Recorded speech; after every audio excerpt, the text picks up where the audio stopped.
तृतीया विभक्ति के आगे आगे के सूत्र पढ़ रहे हैं हम। तो सूत्र क्या है? इत्थम भूत लक्षणे। क्या कहता है ये सूत्र?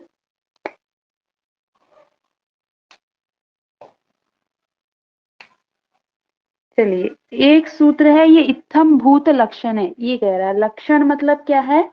चिन्ह। ठीक है, ये सूत्र कहता है जिस चिन्ह से किसी व्यक्ति या वस्तु की हमें क्या हो रही है? परिचय हो रहा है या ज्ञान हो रहा है। किसी व्यक्ति या वस्तु के जिस चीज से हमें ज्ञान हो रहा है उस चीज में क्या करिए आप? तृतीया विभक्ति करिए। ठीक है ना? जिस लक्षण कहते हैं चिन्ह को। ठीक है,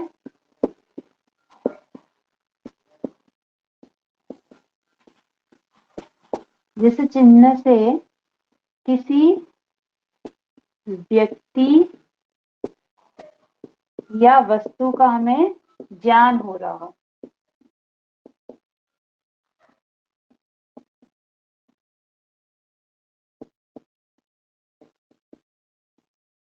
तो जिससे हमें, जिस चिन्ह से हमें ज्ञान हो रहा है उस चिन्ह में क्या होगी? तृतीया विभक्ति होगी।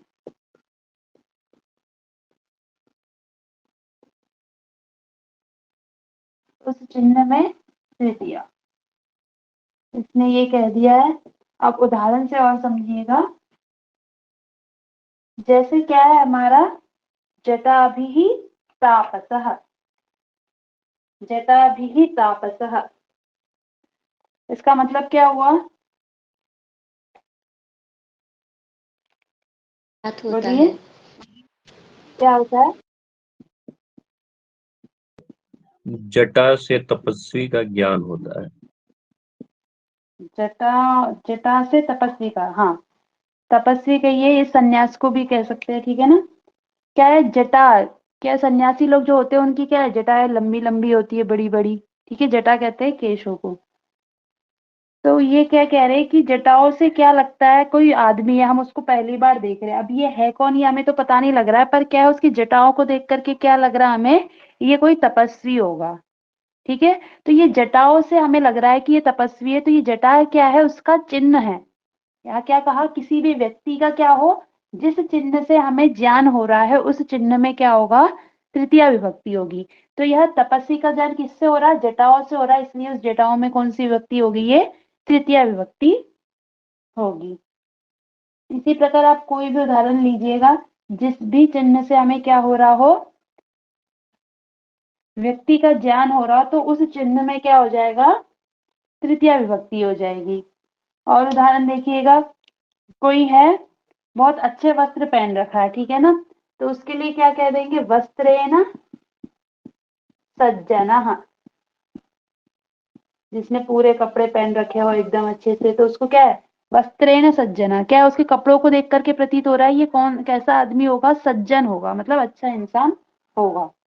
और क्या है? बलेन वीरः। किसी का बल देख करके हमें ऐसा प्रतीत हो रहा है कि वो कोई वीर होगा। ठीक है, इस प्रकार जिस भी चीज से हमें किसी चीज का ज्ञान हो रहा है तो उसमें क्या हो जाएगी? तृतीया विभक्ति होगी। समझ में आया? मैम एक बार बता दीजिए। देखिए, हम किसी की पहचान करते हैं जब पहली बार देखते हैं, या किसी को बताने के लिए भी कोई हम चिन्ह बताते हैं। ठीक है ना?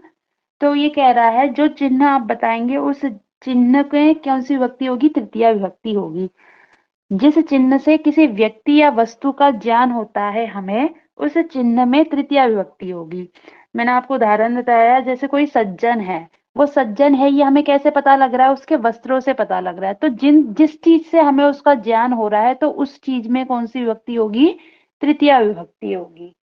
ठीक है, कोई ब्राह्मण है, ब्राह्मण है ये कैसे पता लग जाता है? किसी ने जिसको कहते हैं जनेऊ, ठीक है, उसी को क्या कहते हैं? यज्ञोपवीत भी कहते हैं। क्या उसको वो यदि किसी ने पहन लिया तो क्या है लोक में प्रचलित कि वो क्या होगा? ब्राह्मण होगा। ठीक है, हाँ, स्यूतेन छात्रः। हाँ, किसी ने बैग लटका रखा है, उससे क्या पता लग जाएगा हमें? क्या है? ये कोई विद्यार्थी होगा, छात्र होगा। तो जिस चीज से हमें उसका ज्ञान हो रहा है उस चीज में क्या कर रहा है ये सूत्र, तृतीया, उस चीज में तृतीया विभक्ति कर रहा है। क्लियर है? Yes ma'am. इसमें आपके प्रश्न ऐसे बनते हैं, ये उदाहरण दे देगा और ये पूछेगा इसमें तृतीया विभक्ति किस सूत्र से हो रही है। तो सूत्र को जरूर ध्यान रखिएगा। यदि कोई भी चिन्ह दे करके आपको वाक्य बना रहा है तो उसमें इत्थम भूत लक्षण से क्या होगी, तृतीया विभक्ति होगी। चलिए अब आगे और देखते हैं। इसी की तरह एक और सूत्र है येनांग विकारः। दोनों में कंफ्यूजन होता है, थोड़ा सा अंतर है, उसको समझिएगा। सूत्र है हमारा येनांग विकारः।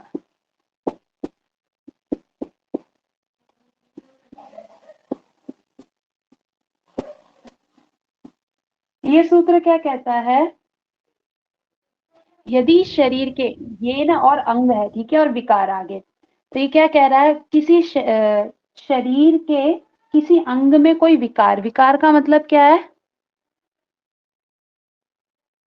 विकार दोष। कहते हैं, हाँ, दोष कहिए, खराबी कहिए, विकृति कहिए, इसको क्या कहते हैं, विकार कहते हैं।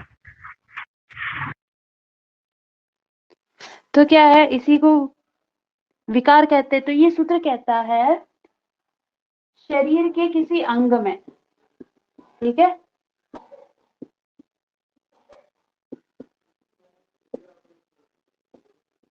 शरीर के किसी अंग में विकार दिखाई पड़े,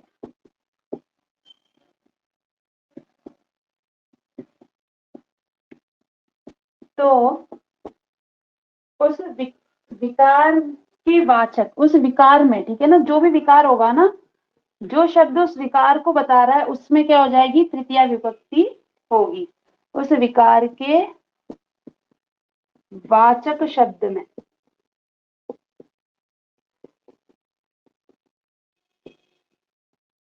तृतीया होगी। ठीक है, फिर से समझिएगा। क्या हमारे शरीर है, ठीक है, किसी के भी इंसान के शरीर के अंग में कोई भी विकार है, जैसे क्या है, कोई है आंखों से क्या है, काना है, कानों से क्या है, बहरा है, पैरों से लंगड़ा है, तो ये जो जिस अंग से वो क्या है, विकृति जिस अंग में हो रही है ना, उसमें क्या होगी, तृतीया विभक्ति होगी। ये सूत्र कह रहा है। देखिएगा, जैसे उदाहरण, आंख से काना है, ठीक है, आंख से, तो क्या हो गया, नेत्रेण काणः। क्या कहा इसने, शरीर के किसी अंग में विकार दिखाई पड़े, तो यहाँ पर किस अंग में विकार दिखाई पड़ रहा है, कान में।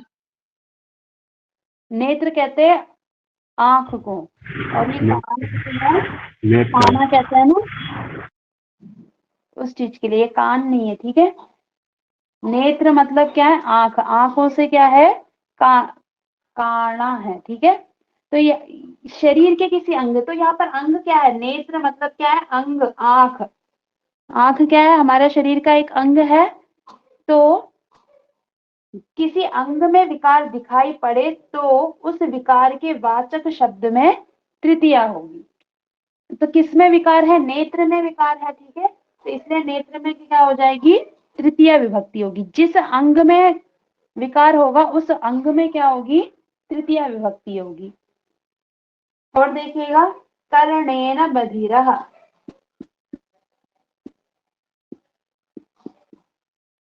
बधिरा कहते हैं बहरे को, ठीक है, कर्ण कहते हैं कान को। तो किससे बह रहा है, कानों से बह रहा है, इसलिए कान में क्या हो जाएगी, तृतीया विभक्ति हो जाएगी। शिरसा खलवाटः, शिरसा खलवाटः, खलवाट कहते हैं गंजे को। इनमें क्या है, ये चीजें क्या हो रही है, अंग है, ठीक है ना, अंग में क्या होगी, तृतीया विभक्ति होगी। बोलिए। मैम ये एक क्वेश्चन पूछना था कि मैम ये बहरा मतलब एक कान से होता है कि दोनों कान से होता है? किसी किसी को एक कान से भी नहीं सुनाई देता है ना, अच्छा देखा होगा अच्छा। आप लोगों ने, एक कान से कम सुनाई देता है और एक कान से ज्यादा, मतलब ठीक सुनाई देता है। ये बहरा और काना तो एक एक से भी होते हैं, ठीक है ना। काना तो एक आंख से ही नहीं दिखाई दे रहा, तभी उसी को काना कहते हैं, ठीक है ना। Yes ma'am. हाँ, यदि दो होगा तो श्रोत्राभ्याम बधिरः, ठीक है ना। दो होंगे तो द्वितीय विभक्ति ला देंगे, तृतीय विभक्ति का ही द्विवचन लाएंगे, ठीक है ना। यस पादेन मैम। खंजः,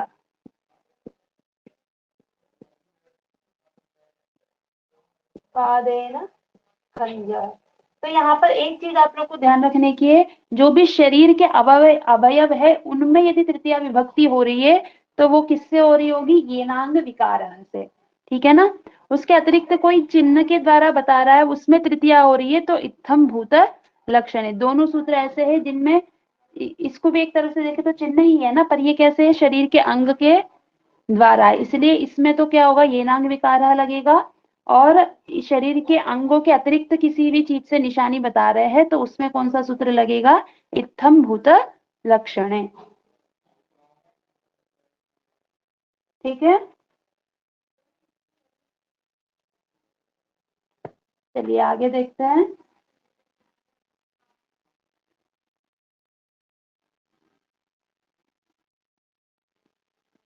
शरीर के अंग मतलब क्या है, बॉडी पार्ट्स, हमारे जो बॉडी में पार्ट्स होते हैं उनके लिए।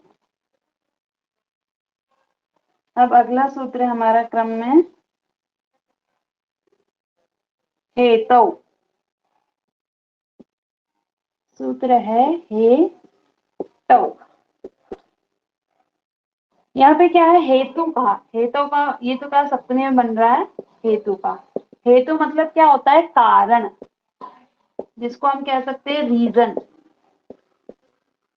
ठीक है। तो ये सूत्र कहता है हेतु बोधक शब्दों में तृतीया विभक्ति होती है, ठीक है ना। जिस शब्द से हम हेतु बता रहे हैं तो उसमें क्या होगी, तृतीया विभक्ति होगी।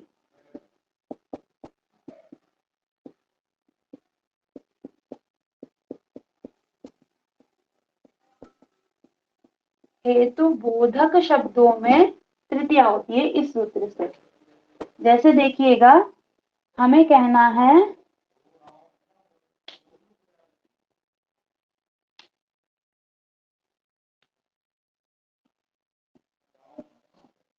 कोई आपके घर पे रह रहा है, ठीक है। किसी ने पूछा वो किस लिए रह रहा है, किस कारण से यहाँ रह रहा है, तो क्या वह पढ़ने के लिए रह रहा है। तो ये पढ़ने के लिए जो है ये क्या है, कारण है, रीजन है, इसी को क्या कहेंगे, हेतु कहेंगे। तो ये सूत्र ये कह रहा है जो हेतु, जो कारण, जो रीजन आप बता रहे हो उसमें क्या होगी, तृतीया विभक्ति होगी। हेतु शब्द के लिए नहीं कहा इसने, हेतु जो बताएगा, जो चीज कारण बता रहा है उसमें कौन सी विभक्ति होगी, तृतीया विभक्ति होगी। तो क्या है, वह क्यों रह रहा है, पढ़ने के लिए रह रहा है, तो पढ़ने के लिए ये क्या है, उसका कारण है। तो ये पढ़ने के लिए जो है उसी में क्या होगी, तृतीया विभक्ति होगी। सह अध्ययनेन वसति,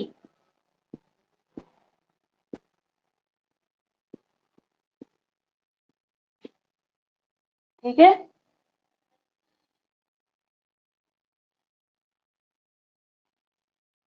और भी कोई उदाहरण बताइए। क्या यश किससे प्राप्त होती है, विद्या के कारण क्या होगी, आपका यश होगा। तो किसके कारण हो रहा है, विद्या के कारण, तो विद्या में क्या कर देंगे, तृतीया विभक्ति करेंगे, विद्या यशः भवति। इस प्रकार जिस धनेन चीज के, कुलं भवति। धनेन कुलम भवति। हाँ, कोई भी कारण आप किसी भी चीज के साथ लगा सकते हो, उस कारण में ही क्या होगी, आपका तृतीया विभक्ति होगी, ठीक है ना।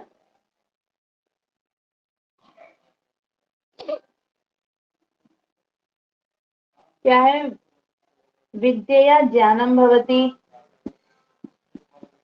विद्या के कारण क्या होता है? ज्ञान होता है।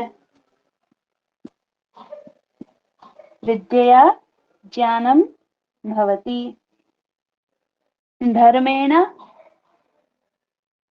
हरिम पश्यति। धर्म के कारण क्या है? हरि को भजता है। धर्मेण हरिम भजति, भजते। तो ध्यान रखिएगा, जिस जो कारण बता रहे हैं उसमें तृतीय विभक्ति यदि हो रही है तो वो किस सूत्र से होगी? हेतु सूत्र से होगी, उस कारण में। ठीक है ना? ये आगे और आएगा आपका।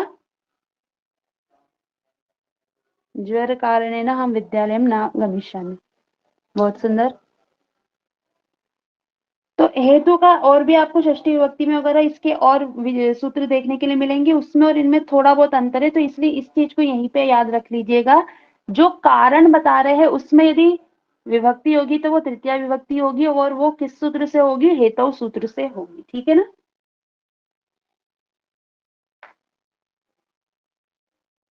चलिए अब आगे बढ़ते हैं। अब एक विशेष सूत्र है जिसको याद रखना जरूरी है। सूत्र है पृथक बिना नानाभिस तृतीयान्यतरस्याम। सूत्र थोड़ा बड़ा लगता है पर ये परीक्षाओं में पूछा जाता है। ठीक है ना? पृथक बिना नानाभिस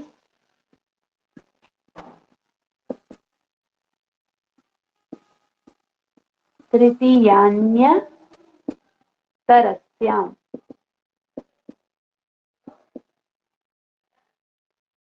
इस सूत्र में देखिएगा कुछ शब्द पढ़े गए हैं। कोई बता सकता है तोड़ के कौन कौन से शब्द है?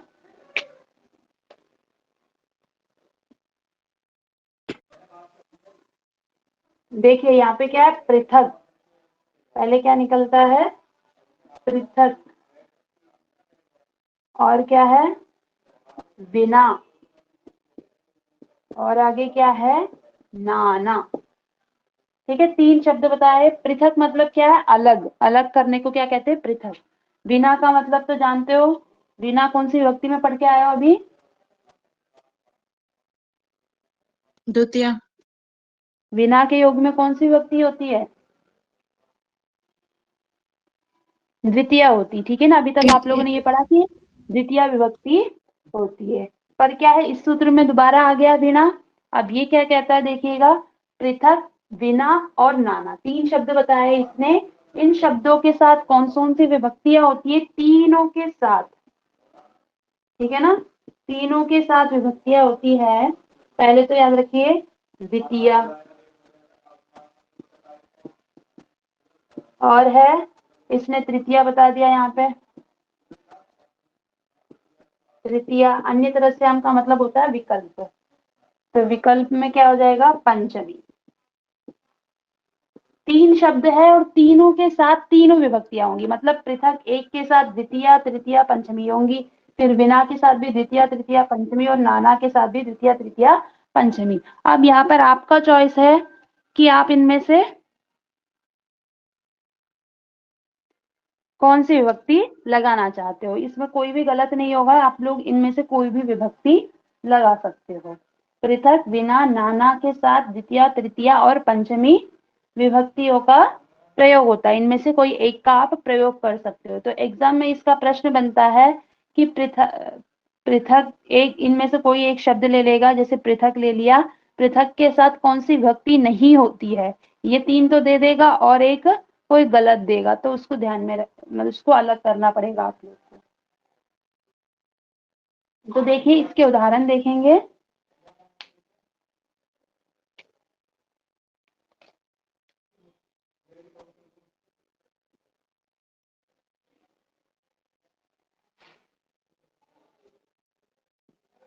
दशरथः रामेण रामात् रामं बिना न अजीवत। क्या है यहाँ पे मैंने तीनों एक साथ लगा दिए हैं, पर बाकी जब यूज करते हैं वाक्य में तो किनमें से एक का यूज करना होता है, ठीक है। क्या हमें कहना है दशरथ राम के बिना नहीं जिया, तो उसके लिए क्या है, आप बिना शब्द का प्रयोग हो गया, तो बिना के उसमें तीन विभक्तियां बताई। देखिए द्वितीय विभक्ति में रामम बन जाएगा, तृतीया में रामेण, पंचमी में रामात। इन तीनों में से किसी का भी आप प्रयोग कर सकते हो। दशरथः रामम विना न अजीवत, दशरथः रामेण विना न अजीवत, दशरथः रामात विना न अजीवत। इस प्रकार तीनों ही प्रकार के वाक्य क्या है, आपके सही वाक्य है, क्योंकि इसके साथ क्या होता है, तीनों विभक्तियों का प्रयोग होता है। और किस सूत्र के कारण होता है, इसी सूत्र के कारण, पृथक विना नानाभिस तृतीय अन्य तरस्याम। ठीक है, समझ में आ गया। मैम इसमें जहां पे नाना का मतलब क्या है? नाना मतलब अनेक, नाना मतलब नाना जी नहीं है, ठीक है ना, नाना प्रकार के लोग ऐसे बोलते हैं ना, तो अनेक के जी। लिए कहते हैं जी। ठीक है, जहां भी ये तीन शब्द दिखाई दे उसके लिए तीनों विभक्तियां याद रखिएगा, द्वितीया, तृतीया और पंचमी। द्वितीया तृतीया तो लाइन से है ही, चतुर्थी तो छोड़ दीजिए, फिर पंचमी। इन तीनों विभक्तियों का यहाँ पर प्रयोग होता है। आगे बढ़े, नहीं, मैम मेरा एक क्वेश्चन है इसमें। हाँ मैम जैसे हम कोई भी सेंटेंस बनाएंगे तो उसमें ऐसा रूल नहीं है ना कि इसमें द्वितीया या तृतीया या पंचमी लगानी है, हम कुछ भी लगा सकते हैं ना? हाँ, कुछ भी लगा सकते हैं, पर एक समय एक ही विभक्ति का प्रयोग करना चाहिए, ठीक है ना। ओके ऐसा मैम। नहीं कि आप एक वाक्य बना रहे हो और एक में तीनों विभक्तियां लगा रहे हो, ये ठीक नहीं है। किसी एक का आप किसी भी एक का लगा सकते हो।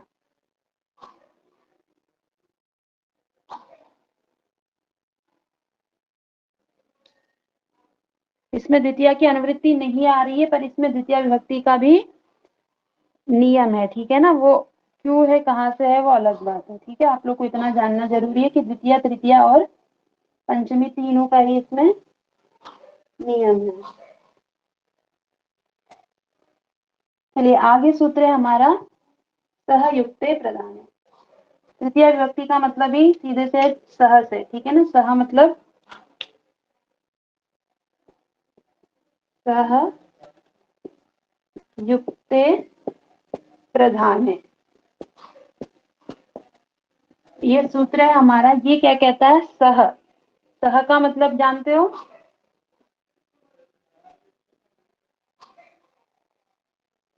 साथ सह में। को, हाँ, सह का मतलब होता है साथ में। तो ये सूत्र क्या कहता है, सह मतलब सात अर्थ में के साथ वाले शब्दों में तृतीय विभक्ति होती है।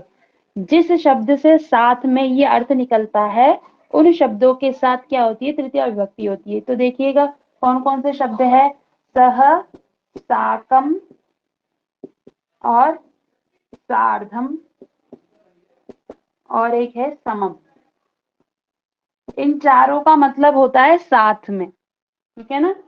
सह, साकम, सार्धम और समम।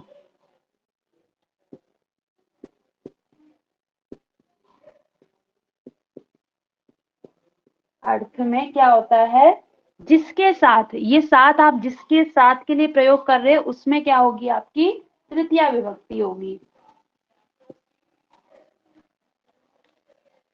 उदाहरण से समझिए, क्या है, गुरुणा सह, गुरुणा सह शिष्यः याति। क्या है, गुरुणा सह, ये सह क्या है, साथ में का अर्थ है, गुरु के साथ शिष्य जाता है। तो क्या है यहाँ पर, सह जिसके साथ, सह का अर्थ क्या हुआ, साथ में, तो जिसके साथ में है उसके में तृतीय विभक्ति होगी। तो किसके साथ में, गुरु के साथ जा रहा है, तो इसलिए क्या हो गया, गुरु में तृतीय विभक्ति हो गई है, ठीक है। पिता के साथ जाएगा तो जनकेन सह, जिसके भी साथ जाएगा उसमें कौन सी विभक्ति हो जाएगी, तृतीया विभक्ति होगी। सह, साकम, सार्धम, समम के साथ कौन सी विभक्ति होती है, याद रखिएगा तृतीया विभक्ति होती है। सिंपल है, इसमें कुछ भी नहीं है। सूत्र याद रख लीजिएगा इसका, सहयुक्त प्राधान्य है और ये जिनके साथ जा रहे उसमें क्या होती है, तृतीया विभक्ति होती है।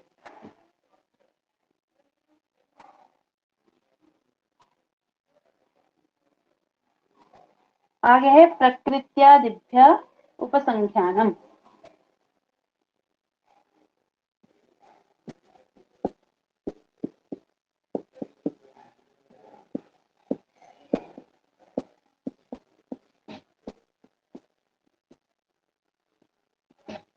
प्रकृत्यादिभ्य उपसंख्यानम, ये क्या कहता है, प्रकृति, प्रकृति का मतलब होता है स्वभाव। प्रकृति ये क्या, स्वभाव, वो प्रकृति नहीं है जो हरियाली है, वो वाली प्रकृति नहीं है, ठीक है ना। ये क्या है, स्वभाव, मतलब जो इंसान का नेचर होता है उसके लिए यहाँ पे क्या कहा है, प्रकृति कहा है। ये कहता है प्रकृति आदि क्रिया विशेषण शब्दों में क्या होगी, तृतीया विभक्ति होगी, ठीक है ना। यहाँ पे बताया क्रिया विशेषण में जब यदि प्रकृति बता रहे हो तो उसमें कौन सी विभक्ति होगी, तृतीया विभक्ति होगी। जैसे किसी मनुष्य का क्या है, स्वभाव है कि वो सुख से जीता है। किसी किसी का नेचर होता है कि क्या उसको कभी दुख होता ही नहीं है, कुछ भी हो हाँ हो गया चलो ठीक है। तो इस चीज में क्या, अगर किसी की प्रकृति स्वभाव को हम बता रहे हो तो उस स्वभाव में क्या होगी, तृतीया विभक्ति होगी। क्या है, गुरु प्रकृत्या, प्रकृति में क्या हो जाएगी, तृतीया विभक्ति होगी तो क्या बन जाएगा, प्रकृत्या बन जाएगा, ठीक है ना। गुरु प्रकृत्या साधु अस्ति,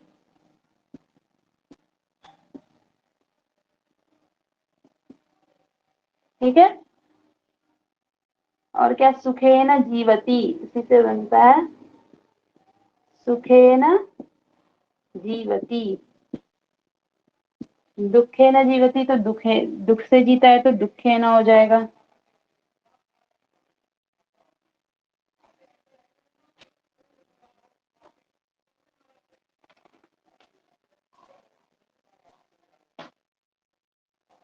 और क्या है, कोई बहुत सरलता से पढ़ लेता है, लिख लेता है, तो ये भी क्या उसका नेचर है, तो क्या है, सरलतया लिखति, सरलतया पठति। मम गुरु साधु अस्ति प्रकृत्या, मधुरा अस्ति, कोमला अस्ति, जो भी है उसमें क्या है, प्रकृति से है, ये अलग बता रहे तो उस प्रकृति में क्या होगी, तृतीया विभक्ति हो गई है, ठीक है ना। जब हम प्रकृति का प्रयोग नहीं कर रहे और जिस शब्द का प्रयोग कर रहे तो उसमें हम क्या करेंगे, तृतीया विभक्ति करेंगे।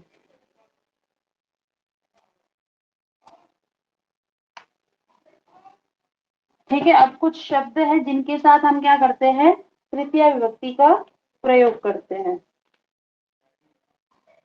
देखिएगा।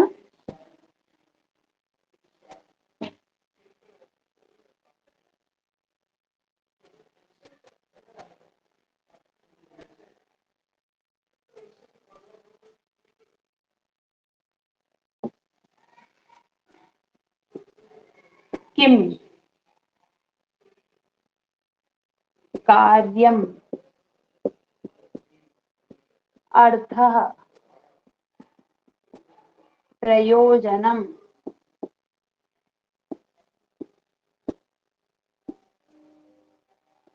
क्या है किम, किम का मतलब जानते हो आप लोग, कार्यम, अर्थ, अर्थ और प्रयोजनम दोनों का ही मतलब क्या है, प्रयोजन। तो क्या इन चारों शब्दों के लिए कहा है, इनके साथ क्या होता है, तृतीया विभक्ति होती है, के साथ तृतीया विभक्ति होती है। जैसे देखिएगा, हम कहते हैं यदि कोई पुत्र है वो क्या है, मूर्ख है, तो ये कह सकते हैं कि मूर्ख पुत्र से क्या, मतलब क्या लाभ है। तो क्या है यहाँ पर किम के लिए आ गया, मूर्ख है ना, एक मिनट,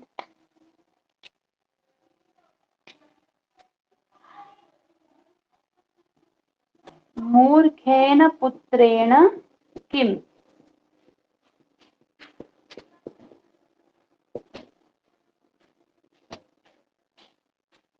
ठीक है, अथवा हमें कहना हो, कार्य कहना हो, कार्य पूछना हो, तो वहां पर भी कार्य में भी क्या हो जाएगा, तृतीया विभक्ति होगी। तो जिससे कार्य का हम पूछ रहे हैं उसमें क्या हो जाएगी, तृतीया होगी। मूर्खेण पुत्रेण किम कार्यम।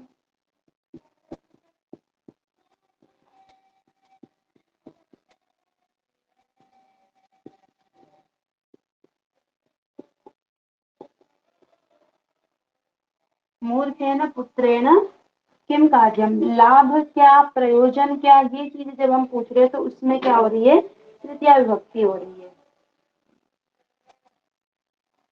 दुर्जनेन कोऽर्थः,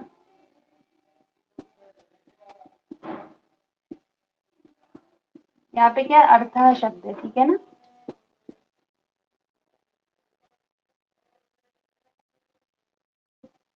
त्रिनेन कार्यम भवति,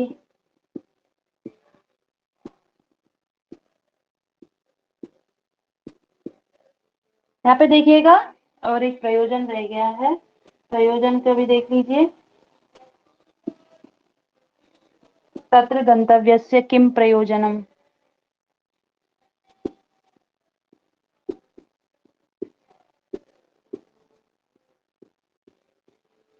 ठीक है, ये चारों शब्द जहां हमें दिखाई दे रहे, किम, कार्यम, अर्थः और प्रयोजनम, इनके साथ कौन सी विभक्ति होती है, तृतीया विभक्ति होती है। इस चीज को याद रखिएगा, किम, कार्यम, अर्थः, प्रयोजनम, इनके साथ कौन सी विभक्ति होती है, तृतीया विभक्ति का प्रयोग होता है। और एक है इनके अतिरिक्त अलम। अलम का मतलब क्या होता है,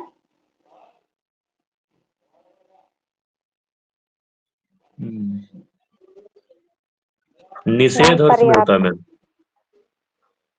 क्या अर्थ होता है, निषेध। मैम पर्याप्त। निषेध। हाँ, पर्याप्त भी होता है, पर एक अर्थ होता है निषेध, ठीक है ना।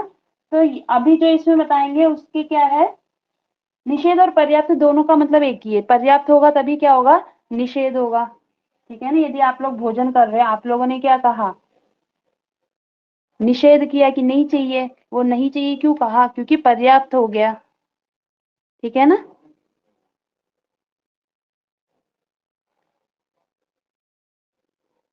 तो क्या है अलम, अलम शब्द का अर्थ है मत, क्या कहिए, बस। इसके साथ क्या होता है, अलम के साथ हमेशा कौन सी विभक्ति होगी, तृतीया विभक्ति होगी, हमेशा नहीं होगी पर तृतीया विभक्ति होती है, ठीक है ना। और एक विभक्ति भी होती है, वो आगे हम पढ़ेंगे, ठीक है। अभी इसको इतना जानिएगा, अलम के साथ कौन सी विभक्ति होती है, तृतीया विभक्ति होती है। जैसे क्या, हमें किसी को कहना है कि अब मत हंसो, ठीक है ना, या अब मत खाओ, जहां पर हम मत का प्रयोग कर रहे हैं तो वहां पर जिस चीज के लिए हम मना कर रहे हैं उसमें क्या हो जाएगी, तृतीया विभक्ति हो जाएगी। जैसे क्या है, अलम हसितेन, अलम कोलाहल। अलम, हाँ, कोलाहलेन, अलम खादनेन, ठीक है ना, अलम विवादेन। जिस चीज के लिए हम अलम मतलब बस कर रहे हैं उस चीज में कौन सी विभक्ति होती है, तृतीया विभक्ति होती है।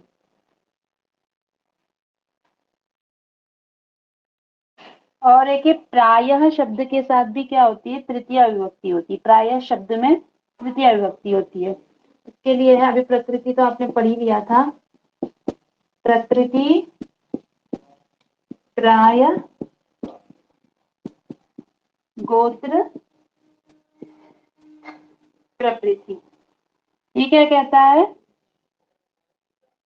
प्रकृति, प्राय और गोत्र, इनके योग में कौन सी विभक्ति होती है, तृतीया विभक्ति होती है।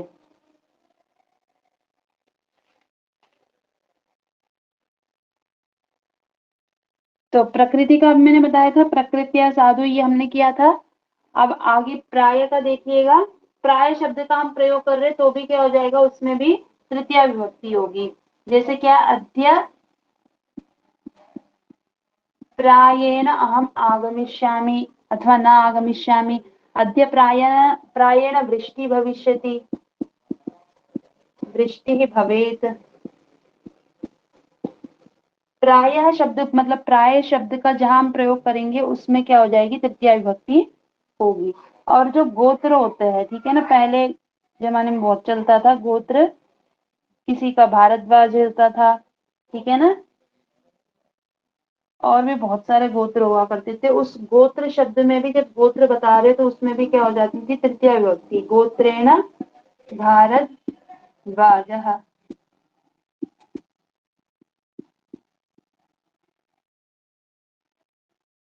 ठीक है, इन चीज को ध्यान में रखिएगा। इनमें से ये चीजें या तो आप लोग के एग्जाम में ऐसे आएंगे, ये प्रायेण का प्रयोग किया है और कहीं पे प्रायः कर देंगे और प्राय कुछ भी विभक्ति लगा करके उनको बना के 4 वाक्य देंगे, उसमें से आपको सही चुनना होगा। या तो फिर शब्द देख करके ये पूछेंगे कि इसमें कौन सी विभक्ति का प्रयोग होता है।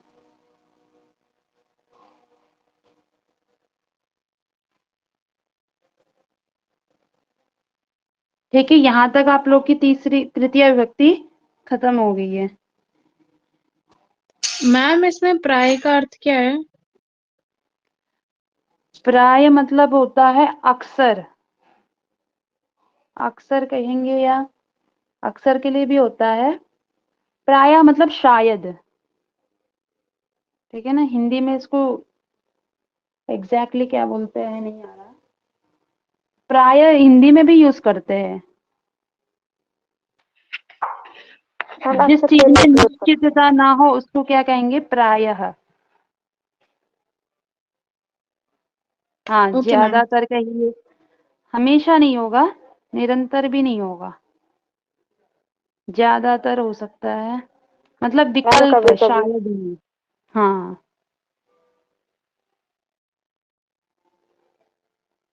चलिए और आगे की विभक्ति को भी प्रारंभ करते हैं।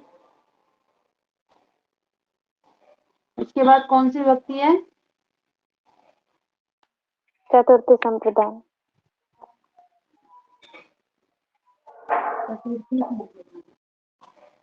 अच्छा, संप्रदान कहते किसको है?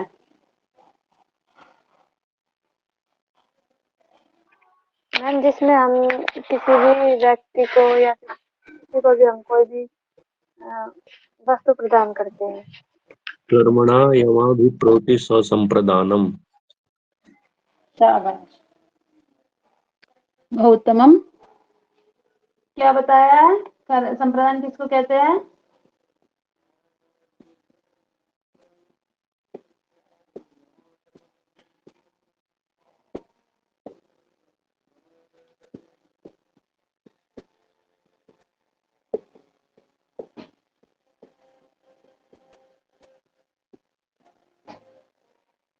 संप्रदान किसको कहते हैं, तो उसके लिए सूत्र है कर्मणा यमभिप्रैति ससंप्रदानम। जैसे संप्रदान का अर्थ समझोगे तो क्या है, दान देना, है ना, देना, दान देना कहिए या तो देना कहिए, उसको क्या कहेंगे हम, संप्रदान कहेंगे। और संप्रदान में विभक्ति कौन सी होती है, चतुर्थी। चतुर्थी संप्रदान है। इस सूत्र से क्या होती है, संप्रदान में चतुर्थी विभक्ति होती है। ठीक है, संप्रपूर्वक दाने है तो क्या है, दान देने में ही क्या कहते हैं, संप्रदान कहते हैं।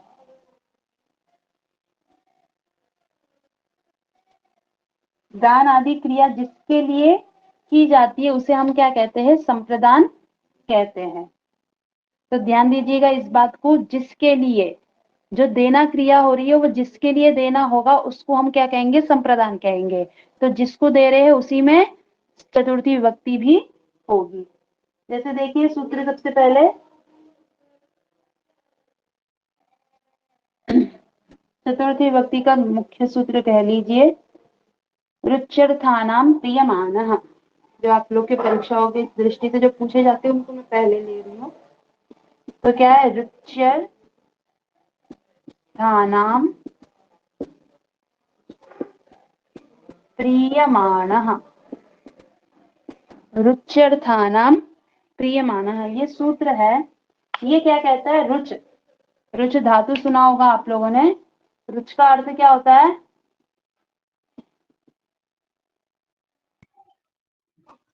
अच्छा लगना। अच्छा लगना, ठीक है। क्या बनता है रुच का?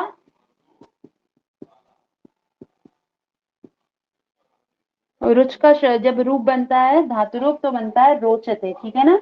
रोचते, रोचते, रोचन्ते, इस प्रकार।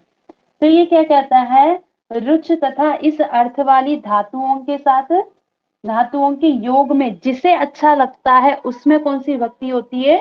चतुर्थी विभक्ति होती है। यहाँ पर ध्यान देने वाली चीज क्या है? जिसे अच्छा लग रहा है उसमें चतुर्थी विभक्ति करनी है, ठीक है ना। जैसे क्या है? बालक को मोदक अच्छे लगते हैं, ठीक है ना। मोदक माने लड्डू। तो क्या है यहाँ पर? अच्छा किसको लग रहा है? बालक को लग रहा है, तो इसलिए बालक में क्या हो जाएगी? चतुर्थी विभक्ति होगी। तो क्या हो जाएगा? बालकाय मोदकम रोचते। बालकाय किम रोचते?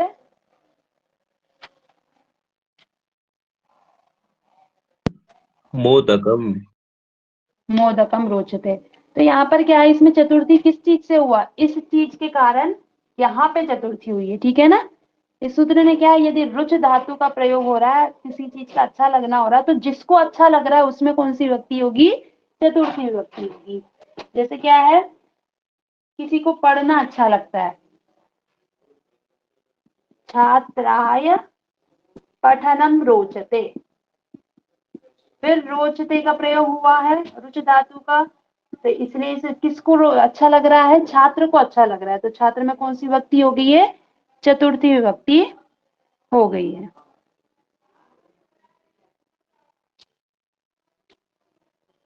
और बताइए। सीतायै आम्रफलम रोचते।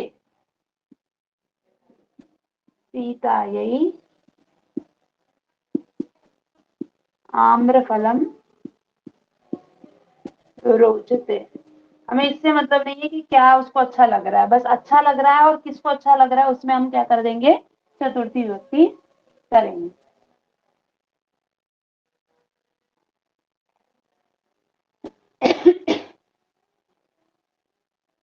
ठीक है, आगे चलते हैं। अरे ये रोचते भक्ति ही। रोचते का प्रयोग है, इसलिए हरि में किसको अच्छा लग रहा है? हरि को अच्छा लग रहा है, इसलिए हरि में कौन सी विभक्ति हो जाएगी? चतुर्थी विभक्ति हो जाएगी।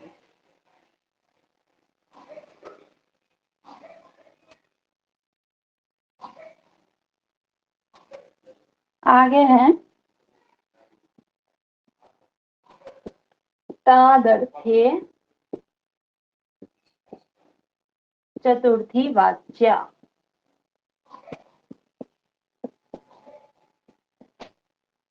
क्या है? तादर्थे। तादर्थे का मतलब क्या है? प्रयोजन। जिस प्रयोजन के लिए कोई कार्य किया जाता है तो उस प्रयोजन में चतुर्थी विभक्ति होती है। मह्यम मिष्टान्नम रोचते, मह्यम रसगोलकम रोचते। चलिए, क्या है? तादर्थे चतुर्थी वाच्या। ये क्या कह रहा है? कोई चीज हम कर रहे हैं, ठीक है ना, वो जिसके लिए हम कर रहे हैं उसमें कौन सी विभक्ति होती है? चतुर्थी विभक्ति होती है। जिस प्रयोजन के लिए कोई कार्य किया जाता है, कोई कार्य किया जा रहा है, वो किसी प्रयोजन के लिए किया जा रहा है, तो उस प्रयोजन में क्या होगी? चतुर्थी विभक्ति होगी। जैसे क्या है? पुस्तक चाहिए हमें, तो पुस्तक क्यों चाहिए?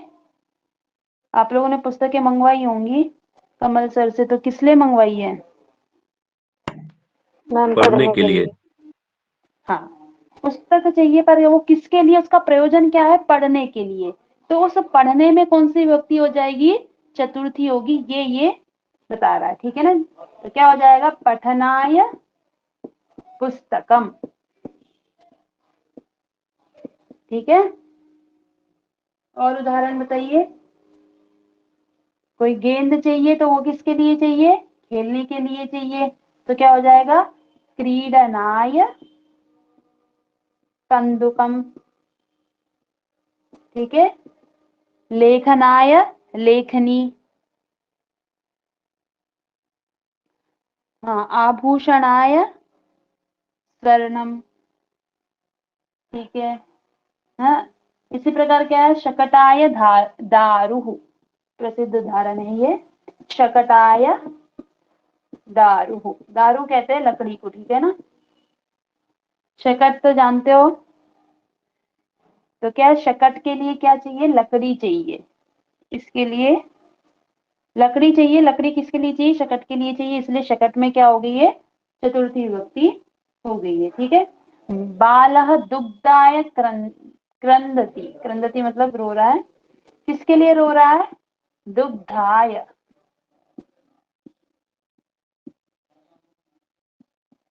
वो रो रहा है, पर वो रोना वो कार्य किसके कारण, किस लिए हो रहा है? उसका प्रयोजन क्या है उसके रोने का? दूध है। तो इसलिए उस प्रयोजन में क्या हो गई है? चतुर्थी विभक्ति हो गई है।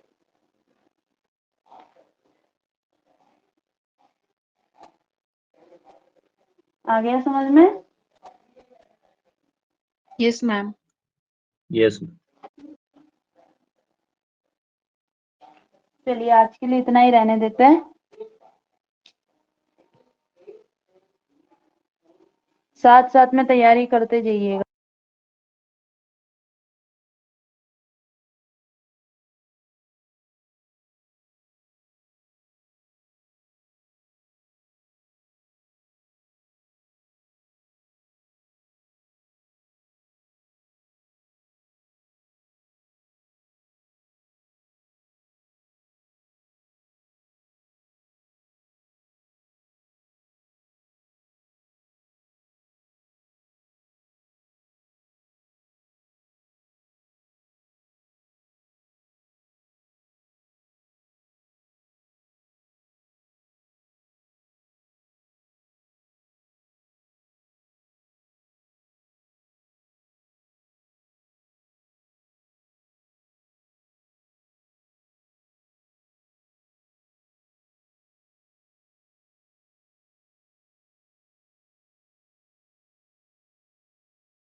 मैं पूछ रही हूँ, रूप याद हो गया आप लोग के?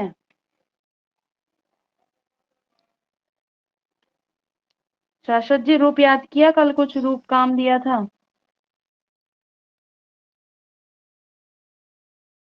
पुरुषोत्तम जी,